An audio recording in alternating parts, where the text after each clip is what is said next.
Hey guys, thanks for joining me. And if you like what you see, please subscribe.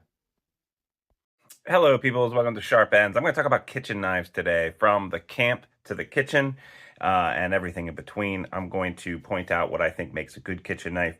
These are all pretty much high-end kitchen knives. These are what I recommend to anyone who's serious, or to anyone who has a spouse who is serious about cooking. Maybe you like knives, they like cooking, and you can get them a really good knife. It's almost like Homer Simpson bought himself a bowling ball, or bought Marge a bowling ball with his name on it, right? But at the same time, they can be very good and help you, because a cook sometimes is only as good as their tool. If you have the wrong pot or you have the wrong knife, you can end up not making a really good meal. So these are some of my suggestions. Ironically, these are all American made as well. Actually, no, one's Canadian made. But you get the picture. They're all high end type stuff. So first, before I dive into my top 10 favorite knives, and actually I think I have 11 here, I'm going to ask you to please smash the like button, leave a comment, let me know if I left off anything that you think I should have reviewed, and comments really help the channel, so I really appreciate if you leave that, but at least give me a like. Thanks so much. All right, so first off, coming in at number 10, how many do I have? 1, 2, 3, 4, 5, 6, 7, 8, 9, 10. Okay, coming in at number 10, it's actually kind of an honorary thing. This is a Henkel. That's what I had in my kitchen for a very long time. Why do I have this on here? Henkel, I think, what are they? 440C, something like that. Not a very good knife steel. Very good blade geometry, always stainless. But I wanted to point this out because if you need steak knives, you can often get a bunch of Perry knives very cheaply from yard sales or rummage sales or whatever, usually like $1 for them.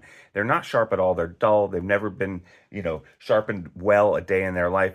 You take it home. All you got to do is put it in a Ken Onion sharpener, like I did, or a sharpening stone. Get it up nice and sharp, and suddenly you have a $1 steak knife that you don't mind handing to people when you have them over for dinner. It will be sharp enough, certainly, to get them through that steak, and it's very easy to maintain that blade once you have it nice and sharp, as long as you don't use one of those pull-through cutters. I'm actually about to record how to sharpen your kitchen knife without destroying it, but don't use one of those pull-through cutters, okay? So that is an honorary one. I'm just saying you can get a cheap knife, and if the blade geometry is good, if it's very thin behind the edge and you sharpen it well, it will be sharp, and the geometry does most of the work. And if you keep it moderately sharp, it'll last you a long time. All right, so let's talk about two knives that I really like in the campsite, and these are ones that I primarily use in the campsite, and that's the Overland from TJ Schwarz. This is a great knife. It comes in a nice Kydex sheath. I throw it into my little camp kitchen knack box. And it has the geometry of a little petty knife, and nice big jimping on the top. And it's also useful for a bunch of other stuff. Just carrying this around the campsite, you can use it for all sorts of tasks. Comes customizable. Not necessarily very thin behind the edge, but it won't break on you either. This is a MagnaCut, which is a almost totally stainless steel. The geometry on it is great for holding and for cooking and for cutting and slicing, and it is almost a utility knife too, but I primarily use it, like I said, in the campsite. Nice Kydex sheath as well, so that's very cool. And then the other one I would like to also mention, and this one I do use in my kitchen, and I also take it camping with me, from North Arms. I have two North Arms knives here, and that is, of course, the bird and trout knife that they have. And this is a great knife. It comes in a Kydex sheath as well. I don't have an ulti-clip on this one right now. Made in Canada. This is MagnaCut. I think this is the older one. They also sell one called the Trillium, I believe, and that one's specifically for the kitchen, but it's basically the same thing. It just doesn't come with the sheath, I believe, is the only difference. Amazing little Perry knife. Very useful. Very thin behind the edge, but still very strong. MagnaCut, mostly stainless, great geometry. I can't say enough about this knife. Also somewhat customizable, I believe, as far as the color on the scale choices go. Next, let's mention like how we're going to process some meat. So my go-to knife for processing meat is the Kalahari Sport from Bark River Knives. I love this little guy. This one's 154 cm. I think they also did a MagnaCut version of this, and I believe that they are available at DLT at the moment. As the geometry is everything for this. Swooping up, long, nice belly. This obviously is made for slicing and carving into meat. It's got a convex grind. Convex grind is going to be really good for easy to keep sharp with basic stropping or a very nice light touch with a diamond file or diamond plate. I would not personally use a steel. I'd never use steels on my knives. But a leather strop, absolutely. This is one long continuous curve down, convex curve down to the point. No secondary bevel down here. This goes through meat like no one's business, and it's nice and long, and you can do those nice long slices through meat or to get under the skin or to fillet anything. I love this guy. Next, let's talk about something that's kind of in between a Perry knife and kind of meat knife, and that I used a water moccasin. This is also another Bark River knife. This one has orange, Osage orange scales, mosaic pins, but you can get them much cheaper than this. This was the first production run. I'm not sure if they're still available. Check out DLT or Knife Ship Free for that. This is a MagnaCut. Again, great knife steel. This is kind of the cross between a meat knife with its splayed up long amount of belly, but also a little bit of a Perry knife. That's how I use it. Now, a lot of people actually carry this on them, or I think it's marketed towards people who are going to be out fishing and camping. I don't use it that way. I use it in the kitchen exclusively, but I can see it very well being that useful in that setting too. But the water moccasin, absolutely great knife for this purpose. Another good knife that is kind of in between a Perry knife and a meat knife is the bird and trout knife. This one is the Bark River version, CPM 154. Great knife steel for a kitchen knife. This one happens to be maple burl. And this knife just works really well. I have so much control and finesse over how I cut things. I can skin a cucumber with this and make thin slices with this. No problem. Again, convex grind on here. Super accurate knife. And it looks very basic. It is very basic, and it's very nice. It locks into the hand. Typical Bark River. Great, awesome knife to have in the kitchen. Moving up in size, we're going to talk about two petty knives that I absolutely love.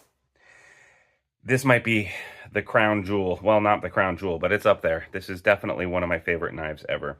This is the Omnivore. This is from Creeley Blades. It is a chisel grind.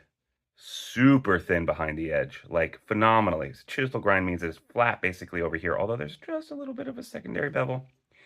And then this high chisel grind over here, more of a traditional type kitchen knife. Like when I say traditional, I mean like 100 years ago type kitchen knife. Very good ergonomics, fairly, very thin behind the edge. Tall, nice geometry, razor thin cuts with this. And they make a left-handed version and a right-handed version. So I'm right-handed when I cook, and it peels the stuff off to the right. He also makes a left-handed version so that this chisel is on the other side. Very thoughtful, very cool. I can't say enough about this knife. I literally, if I only had to have one kitchen knife and I was going out and I needed to go into the apocalypse and I knew I was going to be doing a lot of cooking, take this knife. Also stays sharp forever. I can't say enough about this knife. Absolutely phenomenal. The Petty Z knife from Bark River. This is 154 cm. It does the job. It processes vegetables like no one's business. I like this knife just a little bit more, but I find myself reaching for this knife almost as often. Again, with the convex grind on this, it stays sharp forever. It processes vegetables very nicely. Yeah, absolutely great knife. You can't go wrong with a Petty Z. And finally, we're up to the big boys. All right, so the big boys are, this is the Alder, and this is from North Arms as well. I also pointed out that this guy was from North Arms, the bird and trout knife that they have. This is an 8-inch European-inspired, German-inspired knife, your typical chef's knife. Very thin behind the edge. This is S35VN, which is a really good pocket knife steel. But as far as having it in a chef's knife, usually you're using, when you have a big chef's knife like this, the steel that they're giving you isn't that great. It's not going to stay sharp very long on the edge, but the geometry ends up doing most of the cutting for you if you don't keep it sharp, right? This is the best of both worlds in that uh, S35VN, it'll stay sharp very well, very long, pretty easy to sharpen and maintain. Great geometry on the handle too. The ergos are really good. It locks in very nicely. I just, yeah, this is a great knife. North Arms, made in Canada. My brothers in the North, they know how to make a good knife. He is also famously the guy who makes the Skaha too. I'm not sure where that is right now, but Skaha is also a very good knife. And this big boy, I just got it, okay? This is the Aurora 3. It was started off as April Fool's joke. The Aurora 1 is basically, kind of a small Bark River knife, typical Bark River knife that looks like a all-around bushcrafting type knife. But the guys joked around having an Aurora 3, which was 8 inches long, basically making this into a chef's knife with a convex grind, high sides over here. It even has the Bark River bushcrafting sign on this. The sheath on this is crazy. I love the version that I got has these nice mosaic pins and these nice red liners in here. Very thick. So usually I'm talking about geometry, thin behind the edge. Look at how thick this is compared to the alder. It's probably almost 3 times as thick as the alder.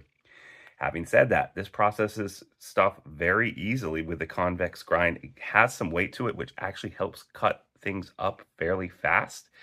I'm actually kind of impressed. Everyone's like, oh, it needs to be really thin behind the edge in order for it to work in the kitchen.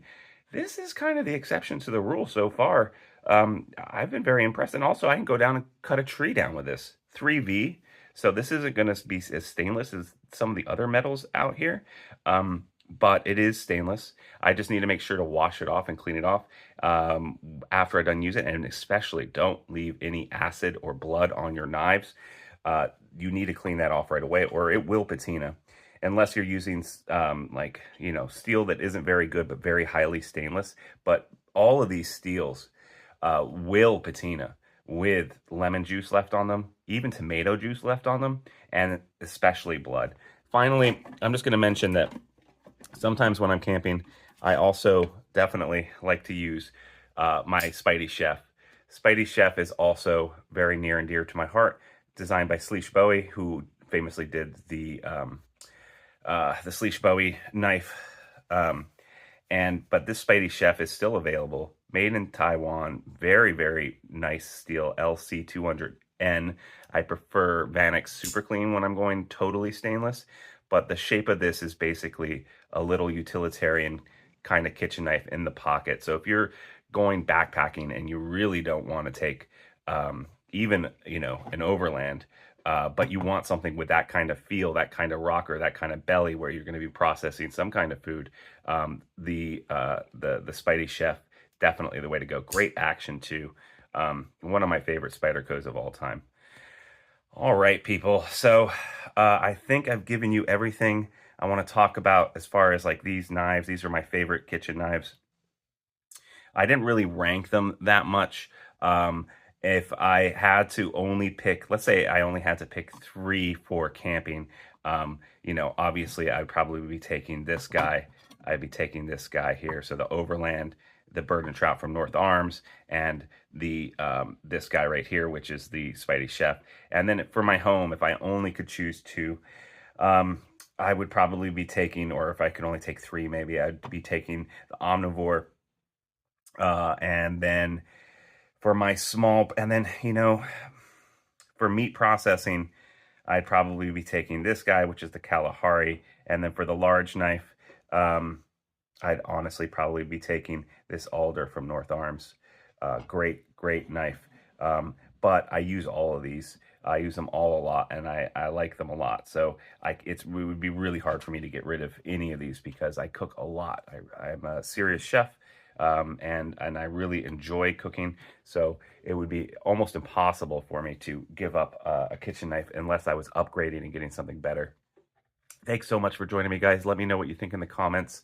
Please like, subscribe, leave a comment. Comments help so much. And if you want to join to win a knife of the month, all you got to do is click the link down below.